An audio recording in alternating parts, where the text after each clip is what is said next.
Bismillahirrahmanirrahim. Assalamualaikum warahmatullahi wabarakatuh. Kami di sini akan menjelaskan ulangan akhir semester, yaitu tentang membuat klasifikasi tiga gambar. Ada gambar kuda, gambar laba-laba, dan gambar tupai. Di sini kelompok kami ada Farazul Fantara, dan Faris Putra Rizky, dan saya Dani Padilla. Di sini kita melakukan klasifikasi gambar menggunakan model CNN, dan kita mendapatkan akurasi pada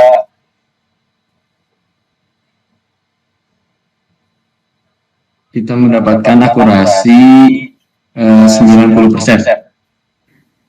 Untuk grafik dan yang lain sebagainya mungkin nanti akan dijelaskan detailnya oleh kelompok saya. Oke, yang pertama, di sini saya akan menjelaskan beberapa kode program yang telah dibuat. Yang di sini yang awal ada form Google Colab. Nah, ini untuk mengimport data-datanya.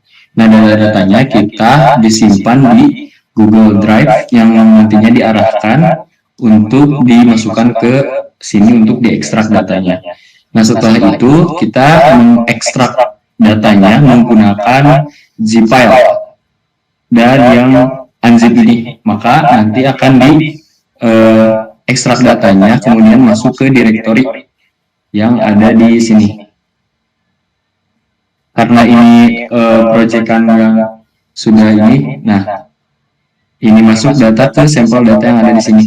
Karena ini nggak di run, ini datanya yang udah di run kemarin, jadi datanya nggak masuk di sini. Harusnya kalau misalkan ini di run, maka datanya masuk di direktori ini. Nah, ini ada data-datanya, sudah diimport, sudah itu.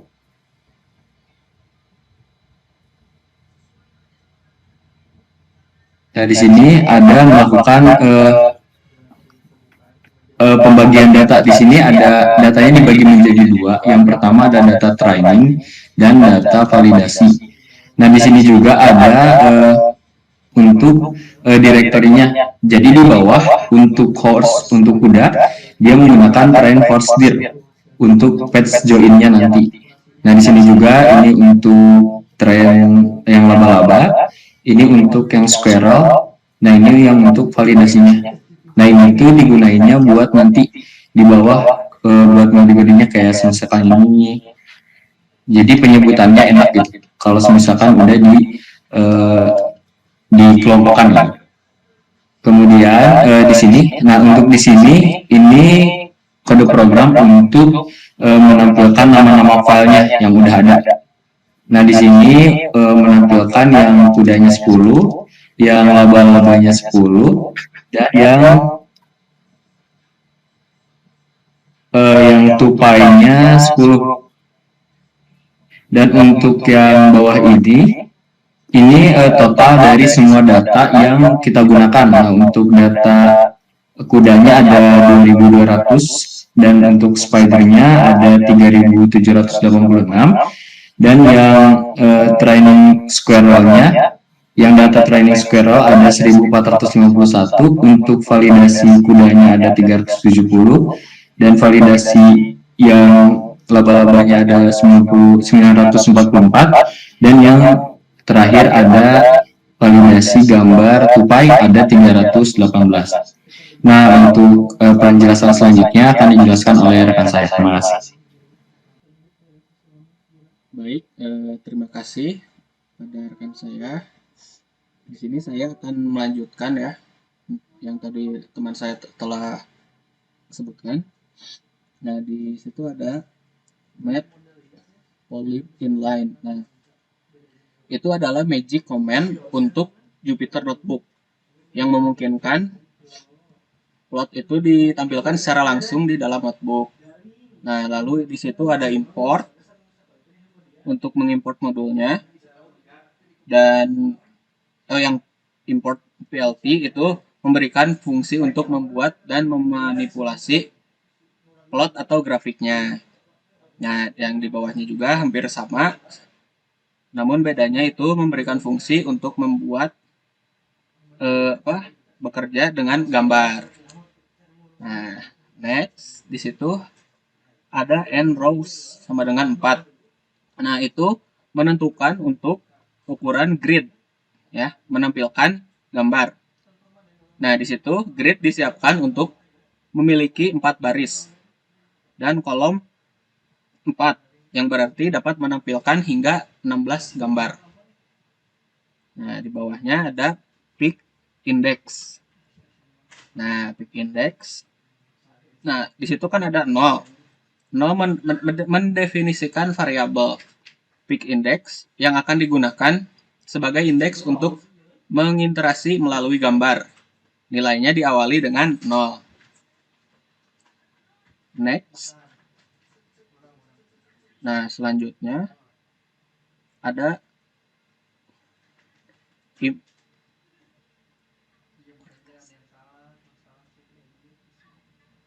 yang sebelum import itu ada train horse. Train horse diasumsikan sebagai variabel yang menyampaikan jalur path untuk ke folder yang berisi dari train kuda. Nah, yang kedua ya dan yang ketiga juga sama, itu untuk train yang laba-laba dan squirrel. Nah, kita lanjut ke import OS. Import OS yaitu untuk berinteraksi dengan sistem file untuk membuat plot. Dan yang terakhir itu import matlib image as MPI image untuk bekerja sebagai gambar. Nah, yang di situ ada setting untuk gridnya ya. N row sama dengan 5. Itu untuk menentukan grid. Yang di bawahnya ada fig sama dengan plt dot itu untuk mengambil referensi ke figur saat ini. Nah, di situ ada peak index sama seperti yang di atas untuk diasumsikan mendefinisikan di tempat ke dalam kode. Karena ditambahkan dengan 0, peak index tidak akan berubah. Nah, di situ ada codingan list path untuk gambar setiap kategori. Di situ ada next horse underscore pics, spider pics, squirrel pics. Nah, itu diasumsikan sebagai list nama file untuk masing-masing kategorinya. Nah, di situ ada for yang itu untuk menggabungkan ketiga list path dalam gambar dan mengintegrasi melalui gabungan list ini. Untuk setiap path gambar, membuat subplot dalam grid dan menonaktifkan sumbu menggunakan sp.axis yang off itu. Nah, membaca dan menampilkan setiap gambar menggunakan mpi image.imread yang bawah itu plt mfshow. Nah, next itu adalah hasil gambar dari kuda, laba-laba, dan juga squirrel atau tupai. Nah, bisa dilihat. Next. Nah, selanjutnya ada import layers dan model dari TensorFlow. Nah,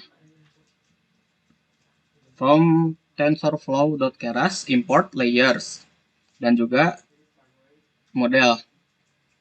Nah, itu untuk mengimport modul dari pustaka TensorFlow Keras. Modul ini berisi berbagai macam layer yang dapat digunakan untuk membangun model neural network seperti layer konvolusi, layer dense, layer recursive, dan lain-lain. Yang bawahnya itu form TensorFlow import layers model. Nah,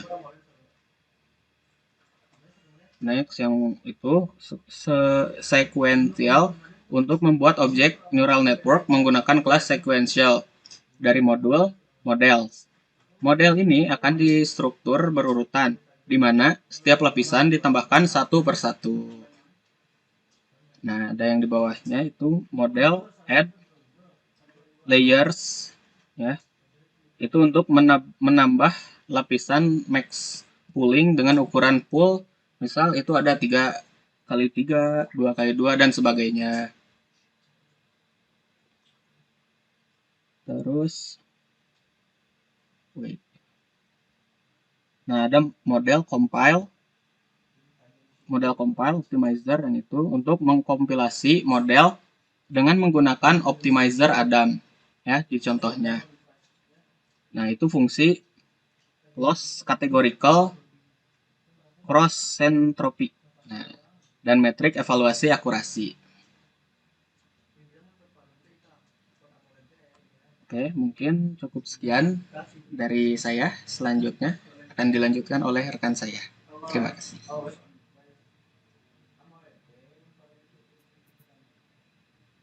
Ya, Assalamualaikum warahmatullahi wabarakatuh. Di sini saya akan melanjutkan penjelasan proyek kelompok saya. Nah, di sini saya akan memberikan gambaran besarnya untuk setiap program yang saya kerjakan. Nah, di sini ada from TensorFlow, .keras, .preprocessing, .image, import image data generator, dan ada codingan di bawahnya. Nah, untuk program ini dibuat menjadi dua generator gambar. Nah, yang satu untuk data pelatihan, nah, yang satu untuk data validation. Nah, di sini juga memakai image generator. Nah, image generator ini berfungsi untuk mengolah terus membagi gambar ke dalam batch-nya. Terus di dalam image generator ini terdapat beberapa pengaturan kayak nge-rescale gambar, menentukan ukuran target, batch size-nya, dan class mode-nya. Nah, di sini nge-rescale gambarnya 1 dot per 225. Nah, di sini sudah ada hasilnya pun 5.986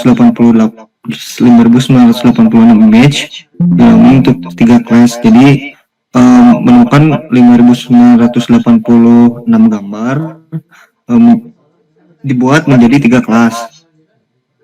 Nah, program selanjutnya yaitu import TensorFlow STF. Terus di sini ada kelas my callback. Nah, program ini dibuat untuk callback ini dibuat untuk memeriksa akurasi pelatihan setiap epoch-nya.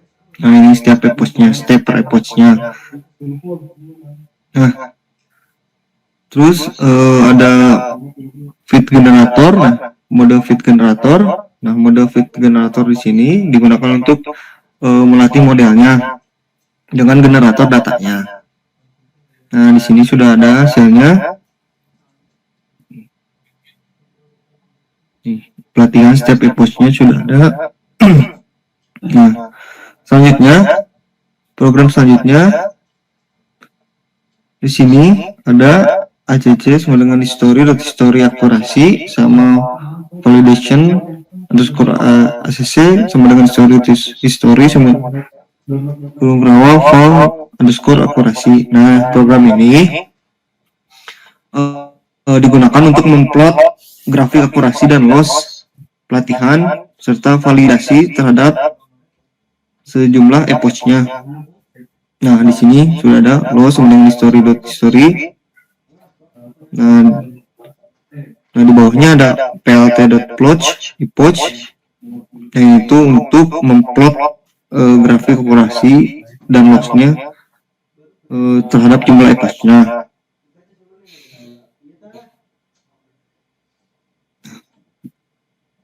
Nah, di sini sudah ada hasil training and validation loss-nya.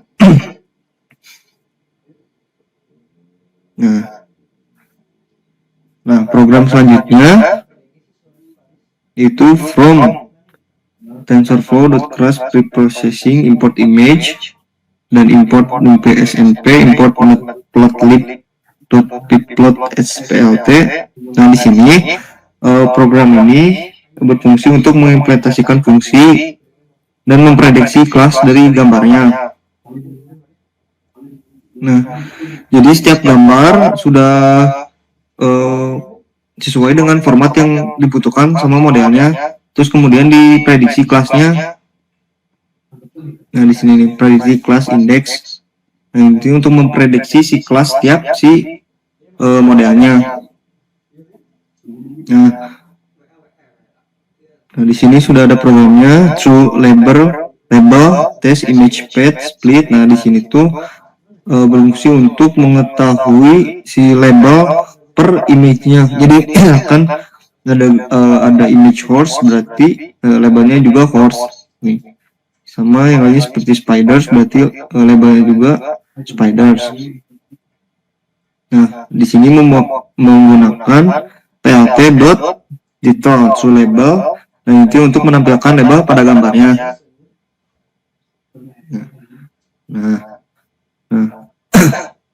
Nah, ini adalah hasilnya. Nah, seperti ini, ada gambarnya, horse, berarti si labelnya itu horse. Nah, si horse ini bisa tampil gara-gara menggunakan program plt.detail yang true label yang paling bawah itu. Ya, semuanya sudah sesuai. Sekian penjelasan dari saya. Assalamualaikum warahmatullahi wabarakatuh. Waalaikumsalam warahmatullahi wabarakatuh. Baik, mohon maaf sebelumnya webcam saya rada-rada ya error. Mungkin cukup sekian yang bisa kelompok kami sampaikan terkait tugas UAS ini. Kurang lebihnya mohon dimaafkan. Baik, wassalamualaikum warahmatullahi wabarakatuh.